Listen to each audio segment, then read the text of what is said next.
All right, hello and welcome to Boots in Transition. This is Christopher Green. I'm your host. Today we are talking about starting new careers for veterans, mil spouses, finding your way and going from that military environment or the mil spouse environment into the career field. Sometimes that's going to mean finding a new career. Sometimes that's going to mean transitioning what you know to the career you're going into in a way that a civilian employer can understand it. And so today, I have a great guest, Miss D, the job coach. My wife met her and she's like, Chris, you've got to talk to Miss D. She's fantastic. She'll be great for your show. And I reached out to Miss D and I'm absolutely impressed with everything you do, ma'am. And especially your ease on the microphone. And I saw your YouTube channel and checked your radio show. You're pretty prolific. And so welcome to the show. Well, thank you so much, Chris. Yeah, I've been doing this for a little while. In fact, I actually have wanted to be on radio my whole life. It's what I wanted to do since I was a kid. So I've been practicing with microphone carrots for a long time. Well, you're fantastic. You hold a conversation well. You're natural. You don't not like me who just got into this and is quite rusty. I'll get there. I'll get there. But welcome. So, Miss D, if you could tell me about you, what you do, and how you help people. Well, I started out, I'm a serial entrepreneur. So I've been in business for myself off and on since I was in my 20s, and I'm knocking the door at my 50s. 50 keeps knocking, but I'm not letting it in just yet for a couple of years. I have a corporate background mostly, though, and I've been hiring, training, and developing people in many different businesses for over 15 years. So when I transitioned, I moved from the Carolinas to Florida after being downsized from my 10 years in a corporate job. And I said, there's got to be more to life than this. So when I came to Florida, I had the opportunity to reinvent myself. And I think many of the people that you have in your audience are trying to figure out how to reinvent themselves, how to take all the skills and knowledge that they have. So one of my specialties is working with people in transition. I use the information that I used with my own transition and help others to figure out the path to the what's next in your life and your career. Okay, so how does that work? How I mean, it's for me, and I'm gonna just it's easier for me to give the scenario.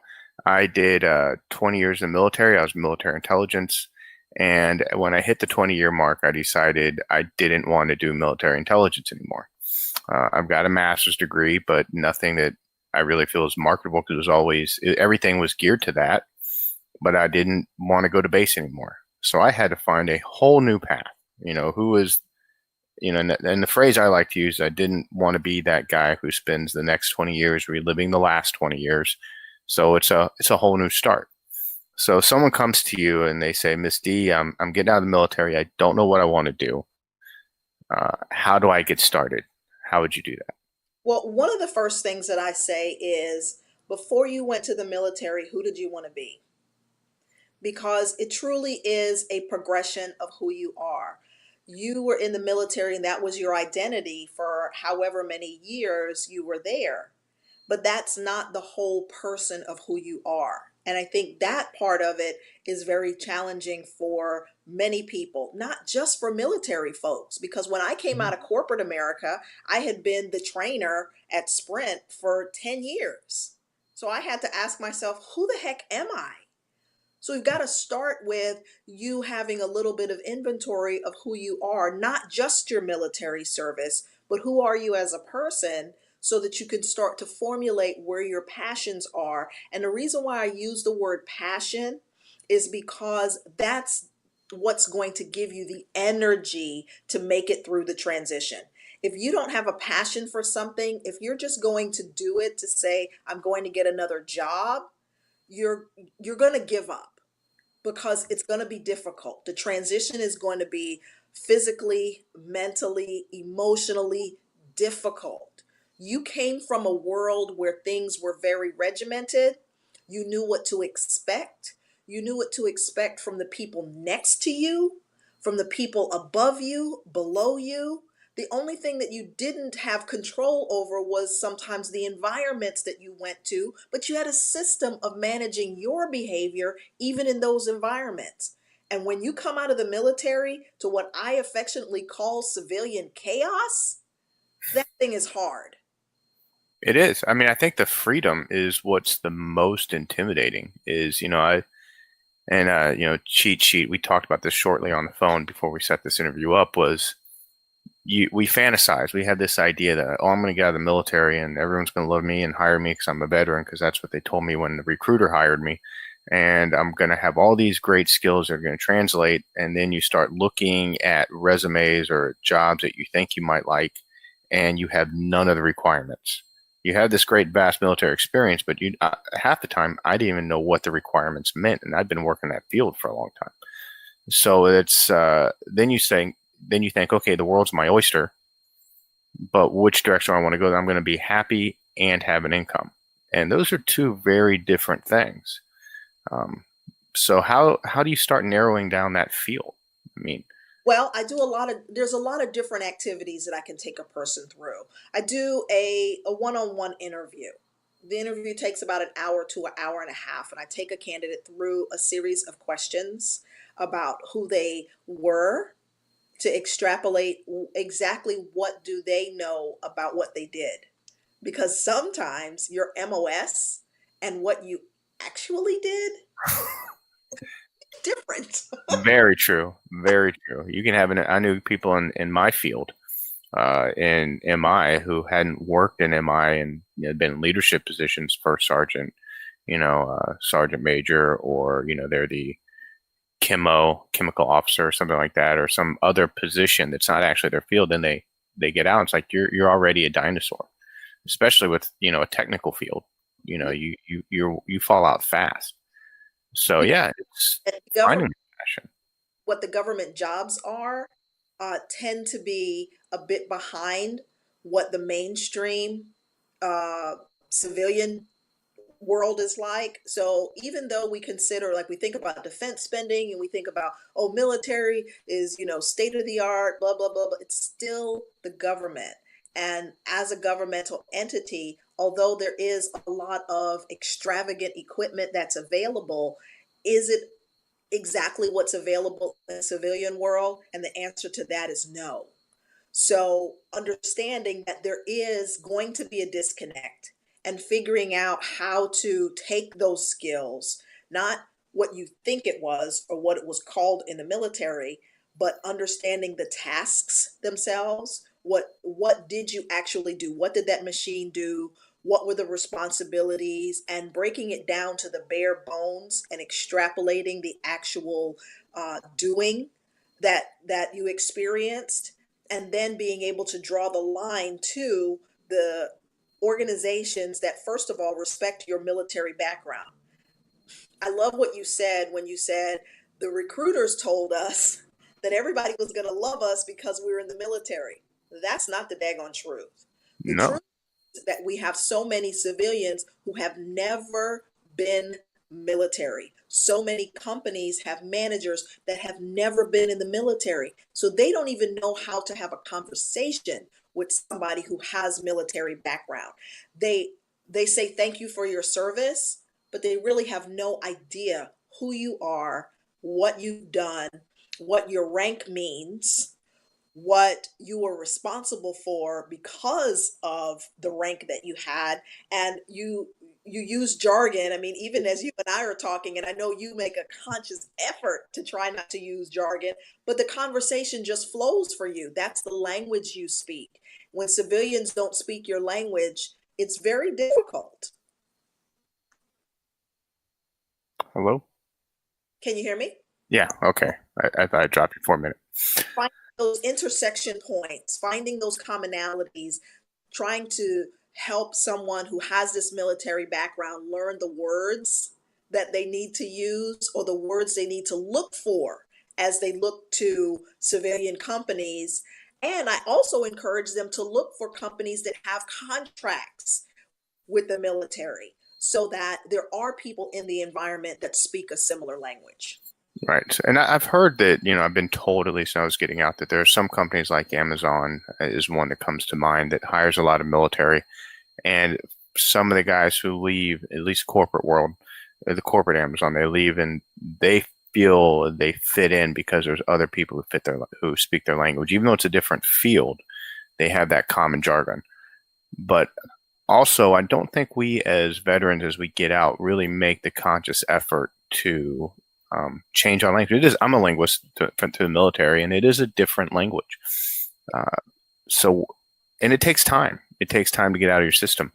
So when we jump right in and say, so I'm going right from my job in the military to my new career, and I just go right from work to the career, I haven't really picked up that vernacular yet.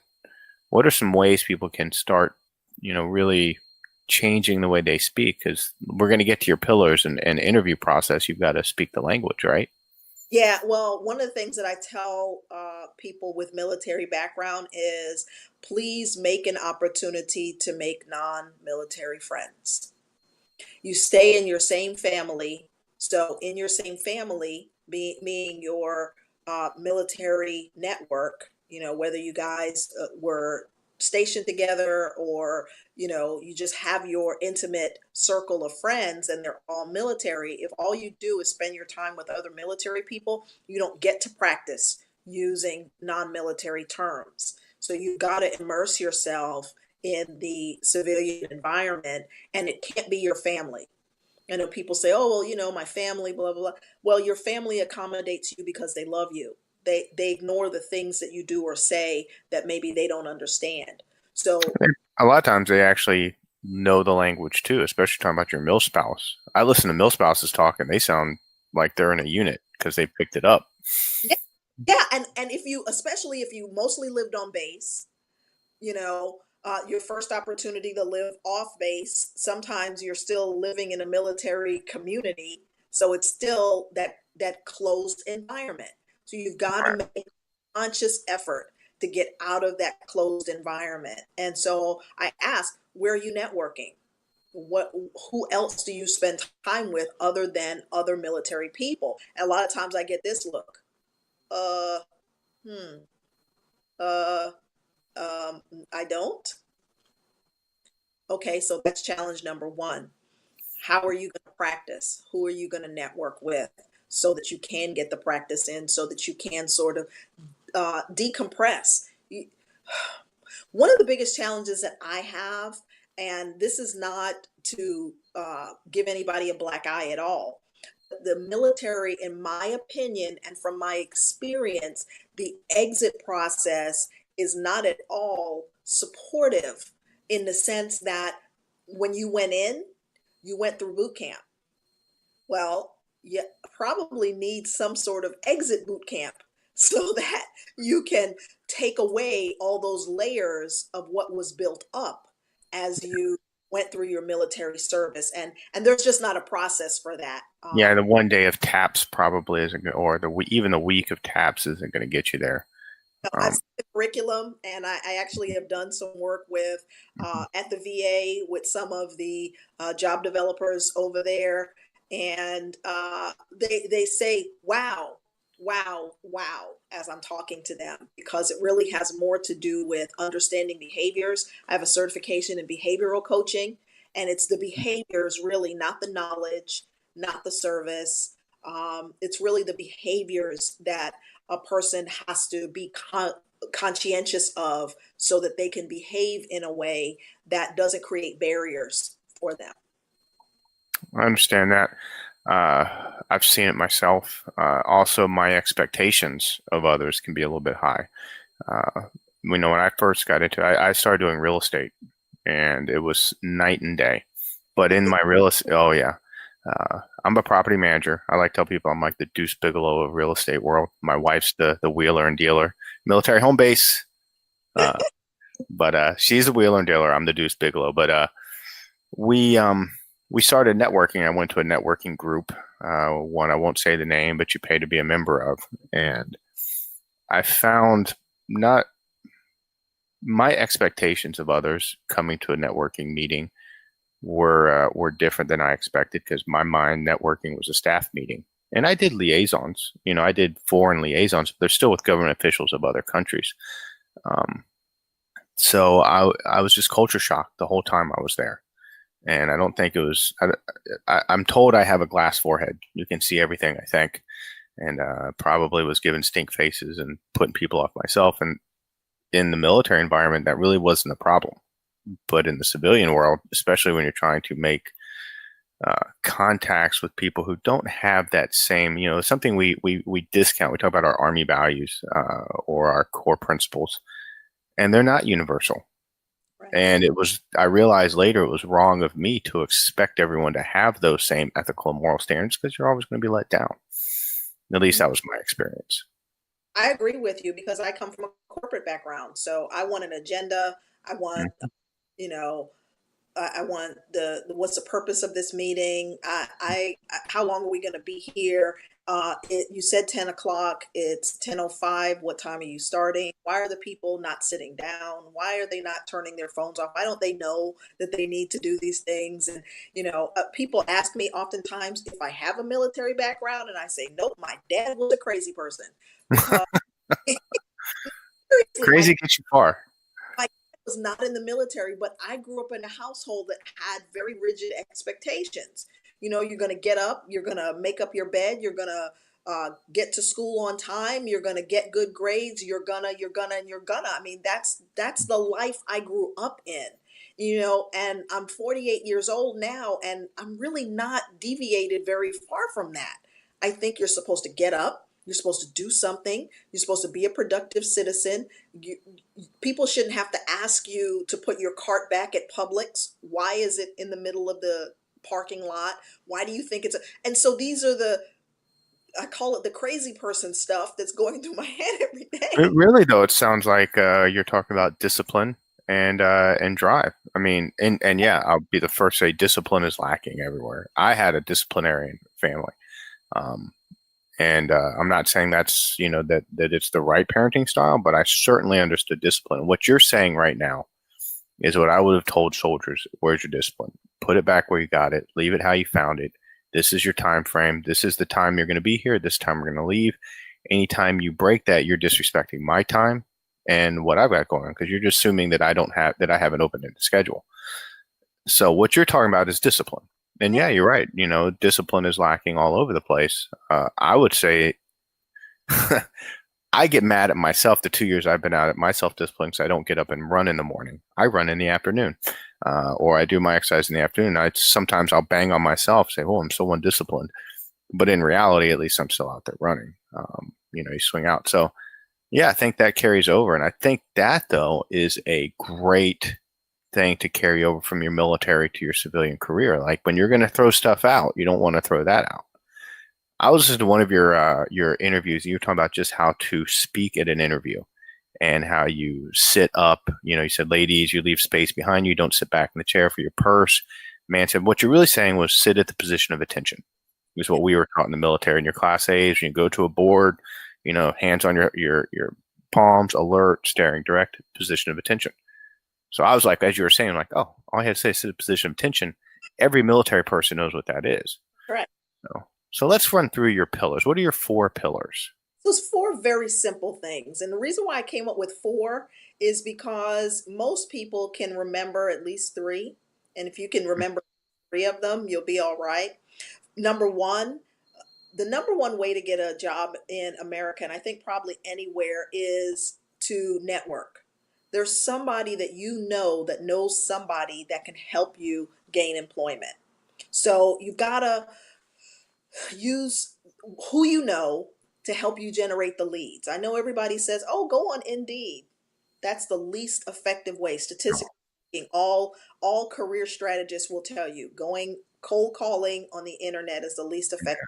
I Go, think I've seen Alignable. There's a ton of them, and they're all just as you're going to get as much out of them as you're putting into them, which is clicking.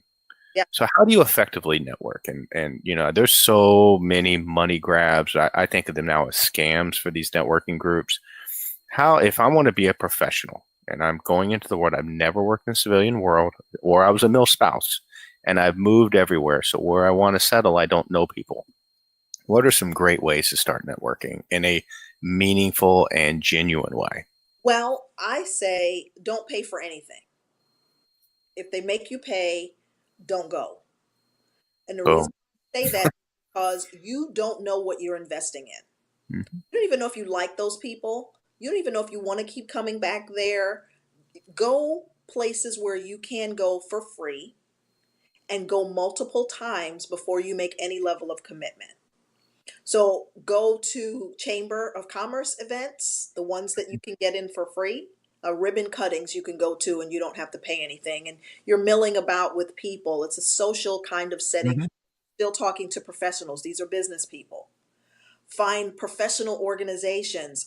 For example, here in Florida, we have an organization called Career Source. And Career Source has classes. You can go to the Career Source office. The whole function of Career Source is for them to help people become employed.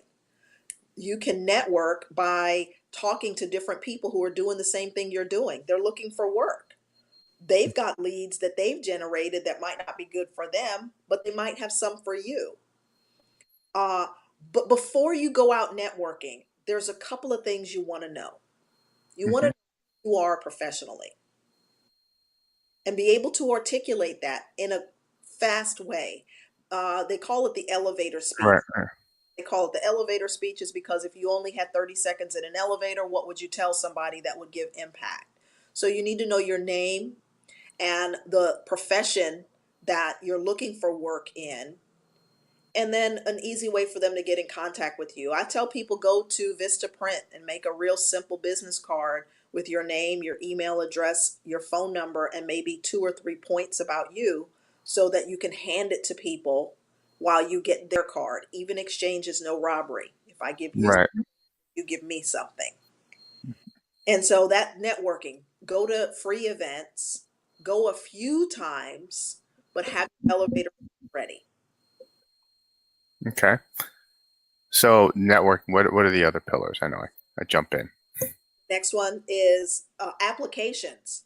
I don't know when the last time you went online to fill out an application, but that stuff looks like Chinese checkers. What is this? Why do I have to fill out all these fields? Where's the piece of paper? Is what most people say to me. Mhm. Well, here's the deal. It just is. Mhm. So read it, read the application, and fill in the blanks. And I give tips on how to be more effective in that process. And then after you fill out enough applications, the law of large numbers dictates that you'll eventually get some interviews. Right. So when you get the interview, most of the interview strategies that are out there are behavioral interviewing, where you have to tell stories. So you got to do a lot of preparation before you get there. Please don't wing it, or I promise it's going to go badly. Mhm. And then the fourth thing is following up. How do you get back in contact with the people that you either generated a lead from, put in an application with, did an interview with, met at a networking? What are the strategies to following up? So it starts out with networking, which leads to filling out applications, which leads to interviews, which is all wrapped around following up because you can't rely on other people to do the active follow up. You have to do it. Okay. My wife talks about was it the laws of touch, like so many touches. And she does this with clients. That's what's a good strategy for someone who hasn't been through that with follow up? Like how does do you start with a phone call? Do you start with an email?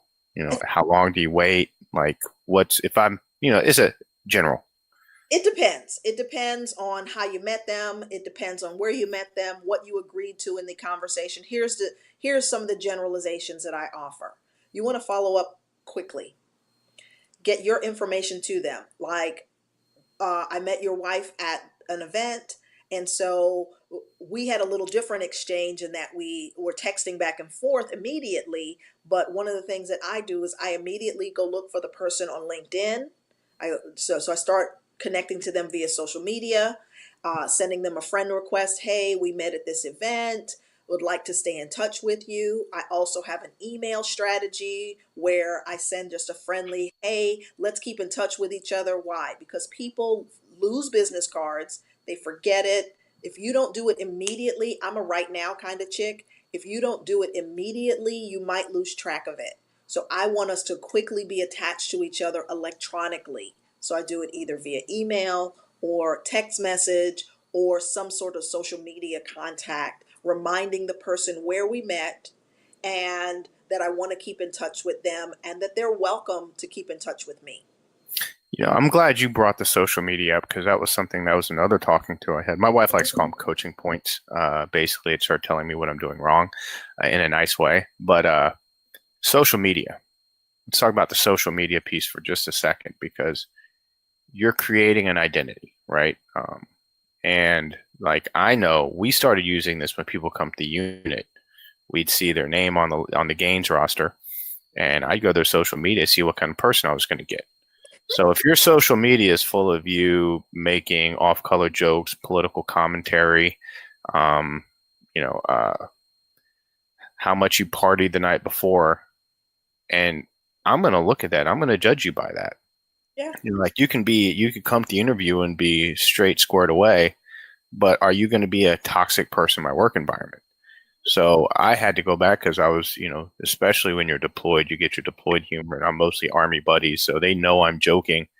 And my wife's like, you need to go back a couple years and clean all that stuff up, which I did. And even looking back, it's like, ooh, to a stranger, I look like a real jerk. But and that takes some time. Like you're not going to do that from your phone. You got to sit down on your computer, and especially if you're as bad as I am. I had to go back and take out everything in my profile that, political, anything that was, even if it was humor, anything that is going to give a negative impression. And that's something I think a lot of people neglect is to clean that up. Well, here's the thing. Here's the thing. I have a slightly different approach to that. I simply say, would you like that on a billboard? Mm-hmm. Be willing to stand up for it if it was on a billboard. If somebody else took it from your Facebook page and put it on a billboard, would you be embarrassed? That's the litmus test that I use. That's a good one. Yeah. Here's the thing. I had a young lady who I used to be a career counselor for a college, and this young lady was in the law field. She was a paralegal, and we were doing her marketing. And I looked at her Facebook page and I said, there are some things on here that an attorney might be concerned about. And she said, well, that's me and that's who I am. And, she gave me the 1-2. And I said, all right, sweetie, leave it there. Yeah. And then because human beings are experiential learners, Mm-hmm. Mm-hmm. what ended up happening was she had a particular attorney that was an ambulance chaser. That's the, Right. the layman's term. Yeah, I think if you're in Tampa, it's 411 pain or any other commercial that comes on constantly, a little jingle of, personal injury attorneys like that. Yep. Yeah, they're looking for a certain type of clientele, right? And so they go after that clientele at the place where they feel they can meet that clientele. So she kept getting inquiries from attorneys that were in that field. And it was because when they looked at who she was or who she projected herself to be, they thought that she would be a good fit for that. She's like, I don't want to do that. And I said, wonder where they're getting that impression. Yeah, you're marketing yourself that way, whether you mean to or not. It's still marketing. It's public profile. For me, my personal page is, I had a guy tell me, you're very confusing. And the reason why I'm very confusing is because I'm not Flat Stanley. I have some very strong views about the fact that we need to be inclusive and we need to be tolerant of one another. We don't have to agree on every point, but I think if we spend a little bit of time trying to understand the fact that we're all human beings and we're just looking at surviving, we all have our own perspective on it, and we can learn how to be respectful. So when this person said to me, he says, you're confusing. You have this kind of post and this kind of post and this kind of post. And I said, well, hopefully what you got from that is that I'm multifaceted and I believe in inclusion. And I think that many different ways of life are okay. Yeah. Well, I think I it's hard to see taking that as a bad thing for an environment, but yeah, I guess the balance you're saying is that you have to balance of who you are, but you don't have to let them know everything about you. Right. Because in addition to having the those posts, he was confused because he saw things that he identified with. And so he was conservative in his thinking. He only thought one way. So he said, well, how could you be okay with this and this and this and this? That's my personal page. If you go Hmm. look at my professional page, if you go look me up as Miss D, the job coach, you're going to see job stuff there because I'm professional as well. So think about who you are and what you're projecting. I'm my own brand. I'm not working for a company. If I Right. was for a company and I knew that I was a representative of that company because I had on my Facebook, my personal Facebook page, that I work for this company, right? Because people put Hmm. that too. I work for Publix per se. Hmm. Well, if you're a gun toting, uh, uh, and I use guns because some people are afraid of them, right? So if Hmm. you're a gun toting, tobacco chewing, spitting in the wind, and somebody sees that and they go, "Oh, people that work at Publix, that's who they are." Yeah. When you That, put down where you work, you do kind of you do represent them. right. Whether you like it or not. I've seen a lot of people get in trouble for that. Actually, is it? Exactly. Teachers, I mean, lots of people. And we have to understand that although ideally there should be a separation, well, the reality is that there's not. Right. Reality is that there's not. So unless you're okay or your company that you represent is okay with you, being whatever, take into consideration that people are looking at that. Right. Well, if you're building a team, that's why we do our personality assessments, right? We do our whole, what are your, I forget the name of it. My wife had me do it. I've done them in the military, but you do your categories, what kind of personality you are. The idea is, okay, you may be a great employee, but are you going to be synergistic with the team? Are you going to lift the team up or put it down? So I think that that's very important. I mean, if you might be a great candidate, but if what you're putting out there, I come to the opinion that you're going to be a problem for the team. I'm not discriminating against for what you believe. I'm looking at how are you going to lift the team. If I think you're someone's going to bring a lot of drama and personal stuff that has nothing to do with work and you can't stop talking about it. I mean, especially these days with politics, I don't want anybody in my office that's going to talk politics because you're going to have a fight no matter what it is. So if you seem like someone who can't control that, then I might not want you there. You Right. know, now, I mean, On my personal Facebook page, not only do you see some of the organizations that I support, you see businesses that I support, you see I put government stuff up there on mine. And listen, I'm not saying everybody can do what I do. That's not at all what I'm saying. yeah, you're an entrepreneur. It's different. Right. And you also see my motivational show that comes on every day where I share with people that we need to be together. We need to work together. That's the essence of who I truly am, Mhm. and you get to see all of it. So understand that when people look at your Facebook page, they look at all of it. They don't just look at one post and it's like, "Oh, that's who that person is." They look at all of it, and if what you have up there you're not willing to stand up for, then take it down. It's not worth the fight. It's not worth them having a wrong impression of you, especially if you are looking to work for somebody else. Remember that, like you said, they're looking for the synergy of a team. Are you going to get along with others? Honestly, you can be very qualified, and I can say this because of who your audience is, and be a freaking jerk, and Mhm. nobody wants is going to hire you if you Mhm. are so entitled.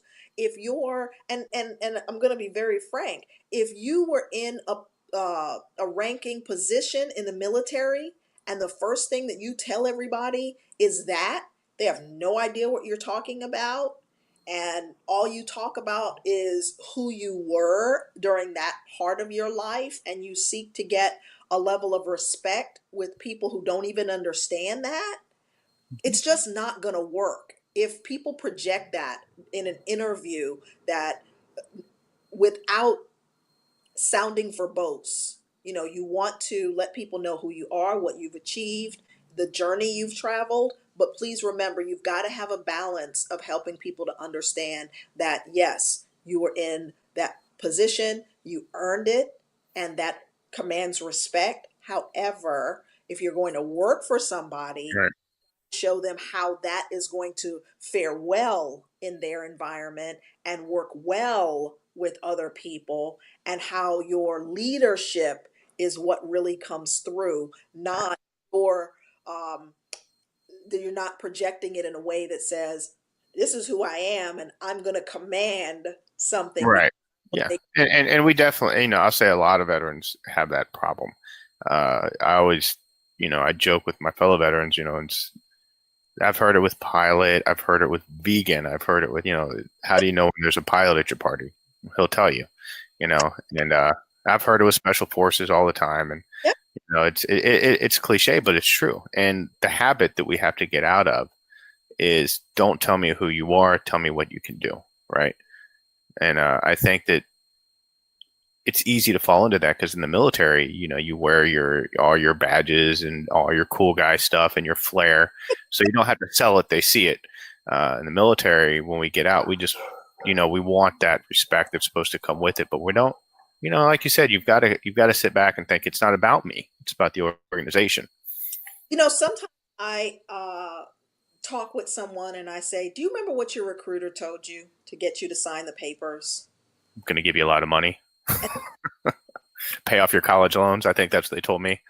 so then I ask the question, did all of those things happen exactly as they said? The answer is usually no. Hmm. The answer is usually there was a process, there was more to it than what they initially said. And I say, guess what? Your whole life is going to be like that. I parallel it to, we send our kids to college and we tell them, when you come out, you're going to be able to make XYZ number of dollars. And then they come out and they become a server at Applebee's. And they're upset Hmm.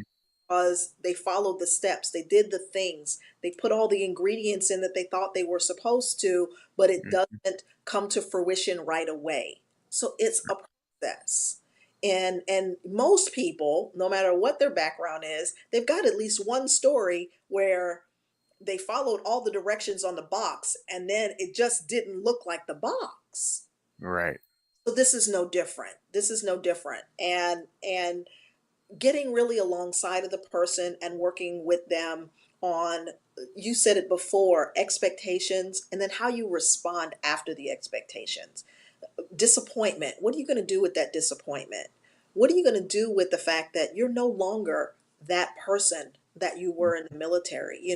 There's I dare to use the word, there's a grieving process, because there's not just grieving guys that you left behind, it's not just grieving what happened in deployments, but it's grieving who you used to be, and then rebounding and formulating who you're going to be now at this phase of your life. It's a process.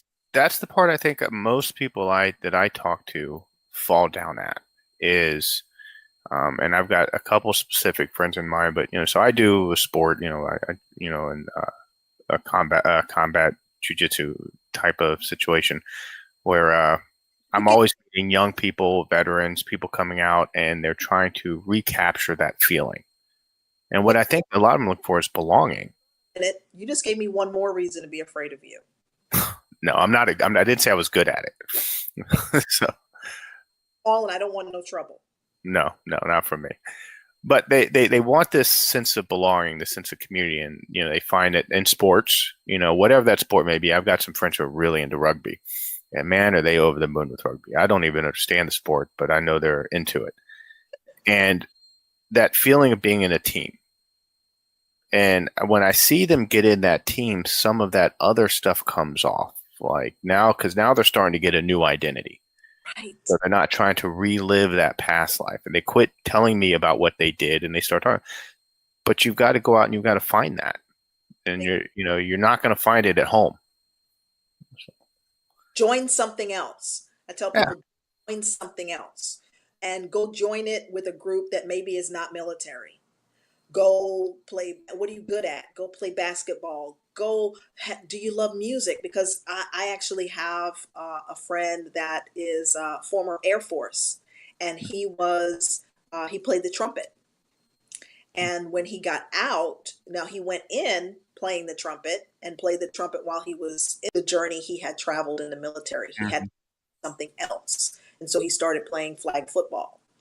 Okay. So think about joining something else. Think about doing something different than something you did before. And because that physical fitness piece also is a part of it. It's a huge part of it. Hmm? I It's a think it's huge, a huge part. Yeah, because again, it's part of your identity. It's part of who you are. And once you start seeing yourself go down that path, your self-esteem goes with it. You know, yep, your identity goes with it. I'm a huge advocate. It's a different soapbox. I'm not going to get on here today. Is finding something athletic where you keep in touch with that, and it could be anything. It could be yoga, jujitsu. I know guys who rock and run, working out, dancing, whatever it is.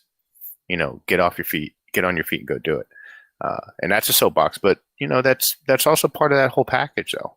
If you come in and I can tell that you're not taking care of yourself, when I hire someone from the military veteran, I'm expecting certain things. And when disheveled, I've had trouble with my beard myself, trying to figure out what my beard's supposed to look like. Everyone's got to have their beard. I finally buckled up and went to the barber and had him do it right. been trying to grow mine, but it's not working Yeah, it's patchy. It's patchy. out. But yeah, like you said in one of your other ones, you talked about essentially dress for the part you want. As I said, the clothes make the man sort of thing is look the look. You Yeah, know. yeah. I struggle with that because I'm really a radio show host at heart, meaning that I just want to show up to work in jeans and boots and a baseball cap and some kind of bling t-shirt. But I'm a job coach, so I have to put on a suit when I'm going to do a presentation or when I'm going to meet a client. Hmm. And but helping people to understand that you're not Flat Stanley. You have you have many dimensions to who you are, and just being appropriate. When Hmm. going to a meeting and I want someone to hire me, I know that I need to dress a particular way. When I'm going to the radio station, I don't necessarily have to put on a suit, although my my technician, DJ CEO, wants me to, because we have YouTube videos and different things like that. So sometimes I do and sometimes I don't. And just knowing who you are, I think that's the biggest thing, is the military gives people an identity. And when you no longer have that identity, trying to figure out who you are now. That's why I go back to, before you went to the military, was there anything you wanted to do? Is there anything that has been of interest to you over the course of even your military service? You know, do you want to play the guitar and you never did it? Do you want to work in retail? Um, uh, Dressing up windows. I'm from New York, and dressing a window is a whole career. Hmm. Uh, you I know, saw a mannequin. That's like all I know about it. But back in the '80s, showing my age. that's the thing. Is there something else that you wanted to be? And somehow when I have that conversation with someone, it begins to open up just the idea that they could be something else. Hmm. Especially if you're a person who's been a career military. The idea of being something else is very scary. And I get it. I absolutely get it. Now, I'll reveal on here that I also work with, excuse me, another very challenging population, people transitioning back to the community from long and short term incarceration. Now, what's funny about working with that group of people is that objectively on paper, they have some of the same challenges that someone who is returning to the community from the military has. Not, I'm not talking about the criminality part. I'm talking about the fact that their way that they process the world, living in a subculture within our culture, because that's how I look at the military. It's a subculture within our culture. Regimented, institutionalized. Yep. Same thing. So, objectively speaking, some of the behaviors are the same. You have to start to process the world completely differently. You have to start to think about yourself in a completely different way. You have to start to identify yourself as something very different than where you came from. And that transition is very, very challenging. And so, that's why my behavioral coaching really, really works, because it's not because you are this and you aren't that, but what barriers might you not know you're creating in the words that you use, or the expectations that you have, or the way that you just move about with people, just the feeling that you give people when you come into a room, and how you do or do not take command of a situation. Finding that balance that helps you to be more successful just living in a different situation in life. And that's the thing that I enjoy what. Mhm. I can see the passion. Oh yeah, I love it because first comes the awareness, then comes the willingness to do something about it, then comes the achievement and the successes, the little victories. The guy that comes back to me and says, "Hey, I had that conversation and it didn't go as badly as I thought it would. Hey, I went to that place and knocked on the door and I told them what you said. And you're exactly right. They did tell me that this might not work, but something else would." And that's what I get the greatest joy out of in doing what I do, whether I'm doing it in a situation where a client is paying me or it's just a little bit of advice that I give a person along the way. Well, Miss D, a lot to think about, and what I know that you have your YouTube channel that's got a lot of information on it, your radio show. How are different ways people can get to what you've already put out? Well, I think the fastest thing to do is follow me on a social media platform. I'm on most of them. I'm on YouTube, like you said. I'm on Facebook. I'm on Twitter. And I'm even on Instagram. So I have just enough outlets to be dangerous. Okay. At MSD Job Coach. At MSD Job Coach. Miss D Job Coach. It's the job coach. So once you start down that path, you'll start to see one thing that'll link you to something else, that'll link you to something else. And I'm kind of a rabbit hole of discovery. If you go out to YouTube, look for me as Margaret D. Ballot. D. Ballot is spelled D as in David, E, B as in boy, E, Llotte. Find me that way. And you know what, Chris? I do something that a lot of folks don't do. And I say, if all else fails, call me on the good old telephone. My phone number directly is 704-277-8714. If you're not comfortable calling me directly, send me a text message. Let me know that you heard about me here, and we'll schedule a time for us to have a conversation. And a 20-minute conversation is complimentary. Great. Thank you so much. It's for anyone watching, Misty is fantastic. The very first conversation I had with her was an easy conversation. It was you're just a natural at talking to people. I mean, I gotta tell you, I felt at ease, and I think we started within 5 minutes. We were talking about some pretty interesting things. It wasn't uncomfortable at all. So, thank you so much for being on the show. And I hope our guests reach out to you and use you. You're a valuable resource, and I've really enjoyed it. Thank Chris, you very much. thank you for giving me the opportunity. I'm honored. Honestly, when I have the opportunity to influence, impact, or help someone along their way, that gives me the greatest joy. I believe that's what I was born to do. Thank you.